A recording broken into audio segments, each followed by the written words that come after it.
ready for the fire? We're firemen. Okay. We are firemen. The heat doesn't bother us. We live in the heat. We train in the heat. Mike Tyson has been knocked out. Down goes Vargas on a big left hook. So much power, so much intensity in the punches. Right hand by Wolf. Hurt to the fight. Wobbles Kovalev. Bad. I told you he was weak, Tim. And new unified light heavyweight champion of the world, still undefeated, Andre S.O.G.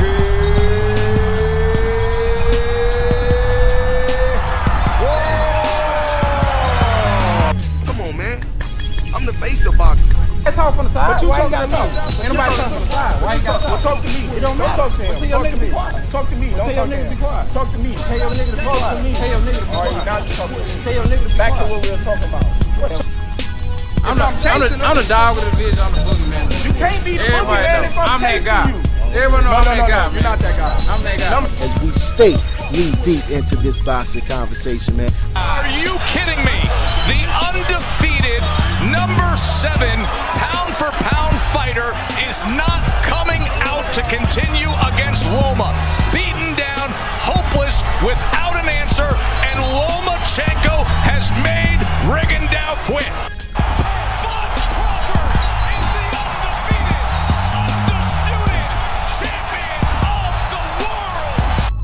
The winner, now the unified champion, still the reigning and defending IBF. What's up with your fam?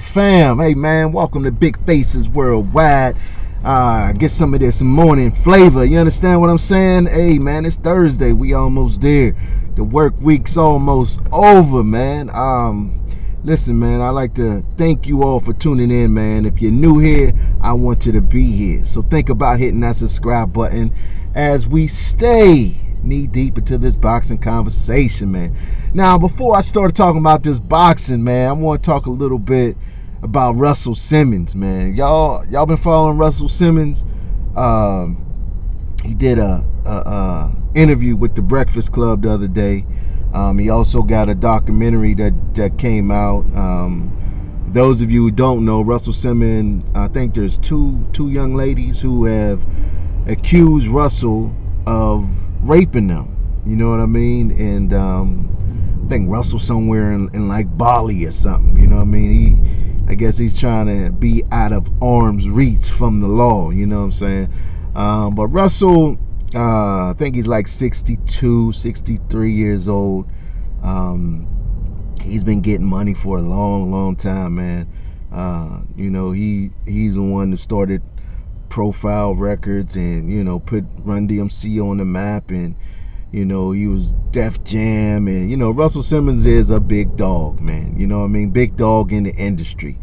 And, you know, Russell Simmons, you know, he told everybody that he used to party hard, man. You know what I'm saying? He used to snort, smoke coke, and do that PCP, that angel dust, smoke that angel dust.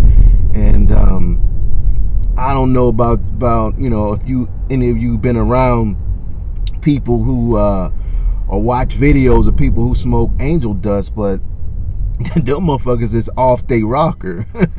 I mean, yo, they can't control themselves, man. You know what I mean?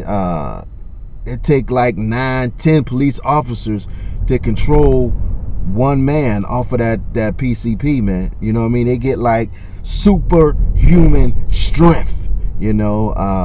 So one young lady said, you know, they used to party hard, you know.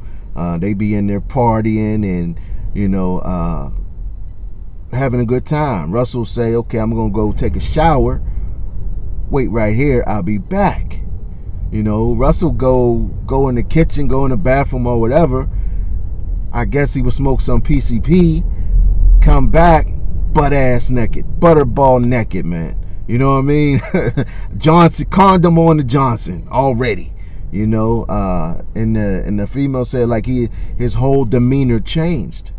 You know, that PCP ain't no joke, man. I seen what it do to people, man. And you know, if Russell Simmons was he's already admitted to doing PCP, you know. So if Russell Simmons was hanging out with these young ladies and smoking PCP, it's not far-fetched that these ladies are telling the truth, man, because you can't control yourself. He would not be able to control himself. You know, he will have a blackout. You know what I'm saying? Like, he will be out of his mind. You know what I mean? So I don't know if Russell gonna get away with this. I don't know. Another thing I'm a little blown away by is, like, this shit happened in the 90s. You know what I mean? They keep going back in people's past and bringing shit up from 20, 30 years ago. You know what I'm saying? Not saying that, you know, these dudes shouldn't, they did, you know, mess with these women. Not saying they shouldn't be punished, but I thought there was a statute of limitation, you know what I'm saying, on everything except murder. You know, so I'm a little lost on that, man. I don't know if somebody in the comments can educate me a little bit on that, man. Also, I'm using this new application. I can't read any comments. If anybody's in the comment section, I can't read them right now. But I will check you out later on, and I appreciate you coming through, man. But yeah, man, that Russell Simmons situation is a little fascinating, man. Russell Simmons, man, he said he leave the room, talking about he gonna go take a shower, come back butterball naked with the condom on and Johnson, man. God damn, Russell, man, going off that, whacked out of his mind off that PCP. Come on, Russ, Uncle Russie. You know, what you doing, fam? What you doing? Oh, man. But listen, man, we're going to transition over to this boxing talk. I'm going to have to bring my iPad or something, man, when I do this, so I can, you know, read the comments and, you know, make this thing a little bit more interacting, man. But, yeah, man, Maurice Hooker, Regis Prograis, the fight was signed, sealed, everything but delivered before this coronavirus broke out, man. They were scheduled to fight, I believe, up in DC. It was a fight that I was looking forward to in April, man. I was gonna be there.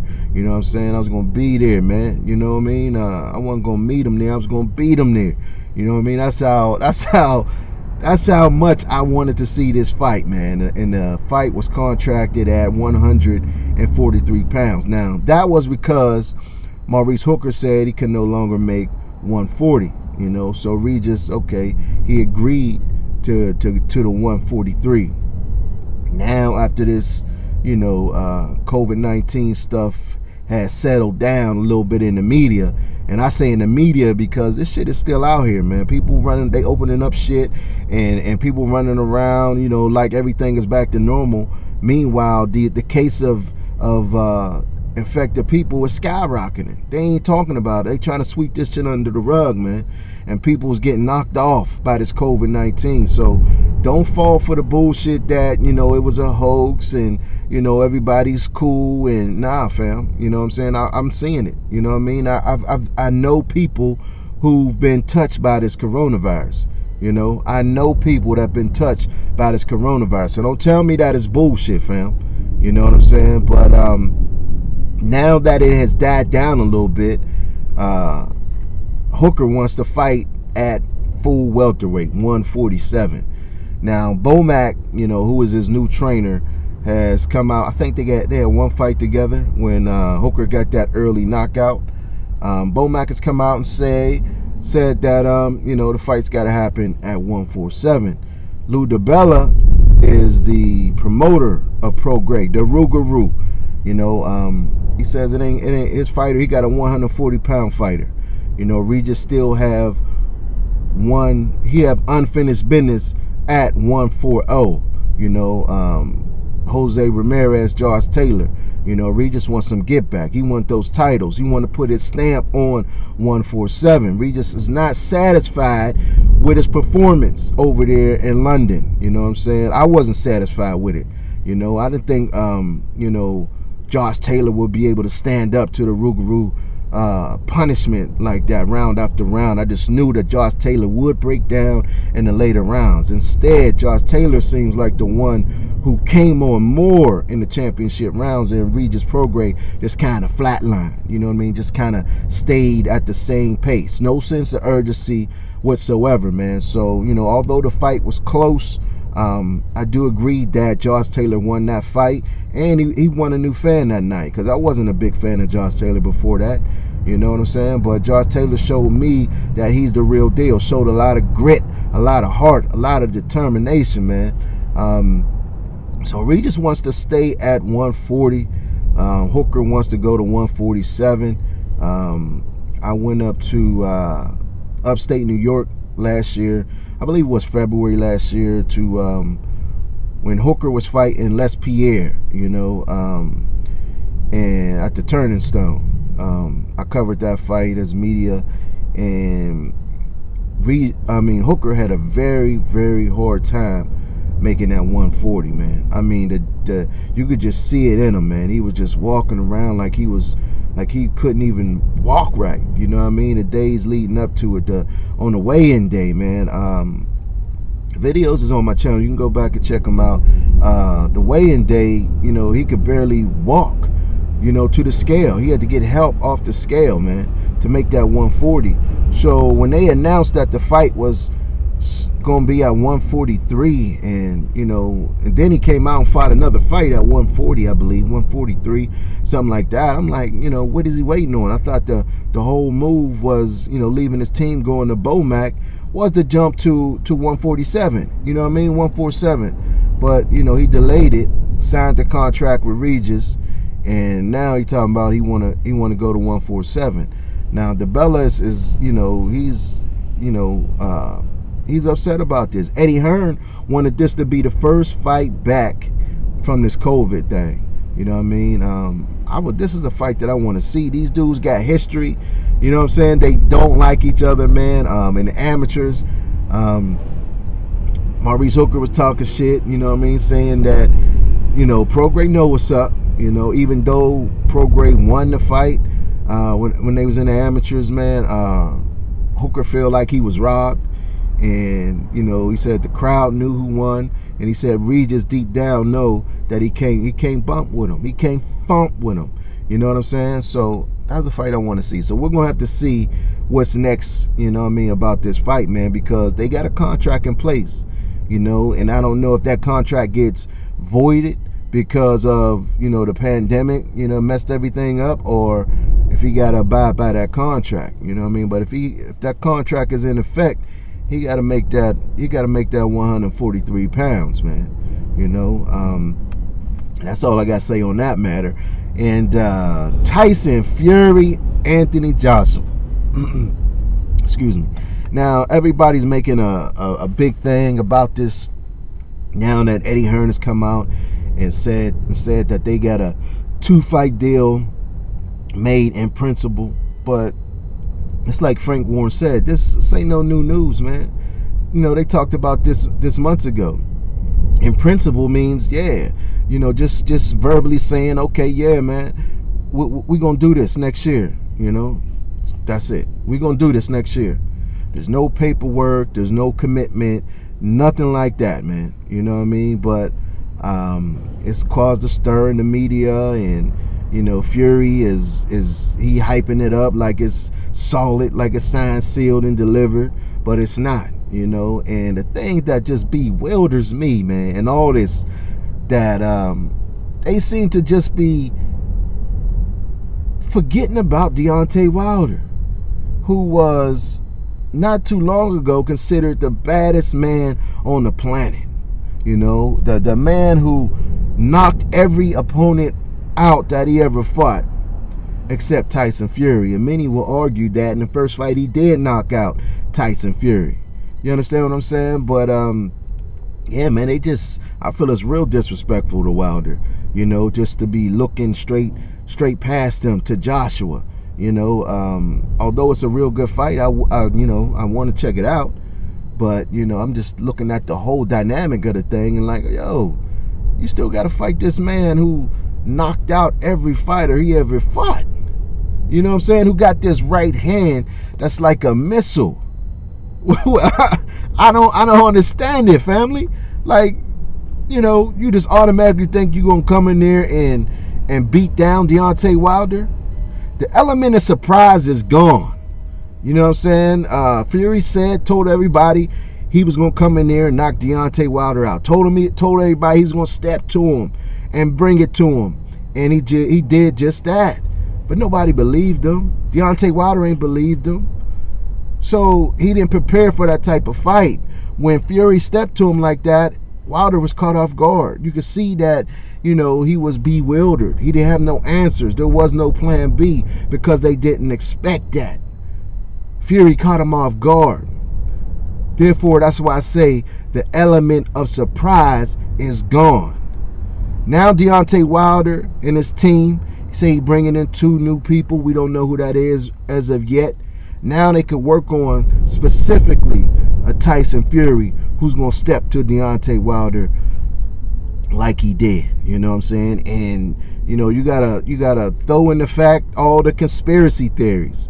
You know what I mean? All the conspiracy theories, there's going to be extra scrutiny on everything. You know what I'm saying? On the gloves, on everybody's water, on, you know, everything, man. You know what I'm saying? So, I just think this fight will be a better fight than the second fight. You know, they had Sugar Hill, who was the trainer of Tyson Fury. You know, he was on the Boxing Voice. Shout out to the Boxing Voice. He was on there yesterday, you know, and he was just talking about Tyson Fury being very aggressive. Just like he was in the second fight, he's going to do that in the third fight. You understand what I'm saying? But, you know, Fury has to win against Wilder to make that Joshua thing happen.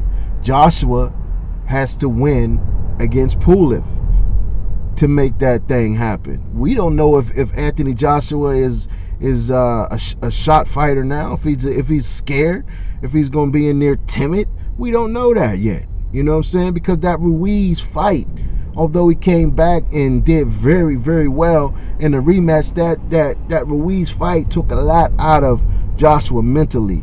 Believe me when I tell you this, man. You know what I'm saying? I'm telling you this. I took a lot out of Joshua mentally. Now, will he be willing to go in there and exchange with Pulev like he usually do? You know what I'm saying? Or will he box on the outside like he did Ruiz? I think if he boxes on the outside like he did Ruiz, he'll win the fight with Pulev easily. I would rather see the aggressive Anthony Joshua. You know what I mean? Well, then again, I liked his showing against Ruiz, man. You know, Anthony Joshua can fight. You know what I'm saying? He can fight. You know, ain't no special effects with Joshua. He's just a big boy, and you know, he can fight. You know, his fundamentals is great. You know, his movement. Sometimes he's a little, I say in the mid rounds. In the mid rounds, Joshua gets a little lazy, you know, and his opponents is able to, you know, put knuckles on him, put hands on him in the middle rounds. You understand what I'm saying? But when he gets his second win, you know, he looks good again, man. But in the Ruiz fight, he was able to do what he did through the whole fight. You know what I'm saying? But I know how much that fight meant to him. So is he going to take the Pulev fight as serious as he did that Andy Ruiz fight? And by the way, the WBA or WBO commission, the WBO Paco, the head man over there, man, he said, hold up, man, Usyk is the mandatory challenger, and Usyk got next. And if you know, they ain't fighting Usyk next, then he gonna have to come up off that title. That's another thing. You know what I mean? Is he gonna come up off that title? Then the fight with him and Fury is not gonna be for undisputed. It's just gonna be for that chang chang, chang chang chang. You know what I'm saying? It's gonna be for that Skrilla, man. And I think that's all is what it's all about, is that Skrilla. But I do think they will give Usyk enough Skrilla to you know, not put up a fight. You know what I'm saying? He say he will fight it. You know what I'm saying? That's just to let them know that he wants more Skrilla. You know what I'm saying? He want that Skrill. So, you know, they're gonna have to pay Usyk should Anthony Joshua get past Pulev, and should Tyson Fury get past Deontay Wilder. But I don't, you know, I'm a Wilder fan, baby. You know, I'm bronze bomber all day. I'm going with Deontay Wilder, no matter what we looking at. You know what I'm saying? But I do understand the challenge ahead of us. The challenge that he's facing. Tyson Fury is no joke. I give him all the praise and all the props in the world. But, you know, I'm going to root for who I'm going to root for, win or lose, man. But, you know, it's going to be a rough fight. It's going to be a tall task. Wilder's definitely going to have to bring something different to the table, because that Wilder that went in there that last fight, if he comes in there the same Wilder, he going to get his ass whooped again, man. And I'm going to just keep it 100 with you. You know, Fury beat his ass. You know, now I don't know if the Wilder was poisoned. I don't know if Fury had some shit in his gloves. I don't, you know what I mean? All these conspiracy theories, you know, everybody can have an opinion on everything, but to be honest, to keep it a buck, to keep it a stack, none of us really know the truth.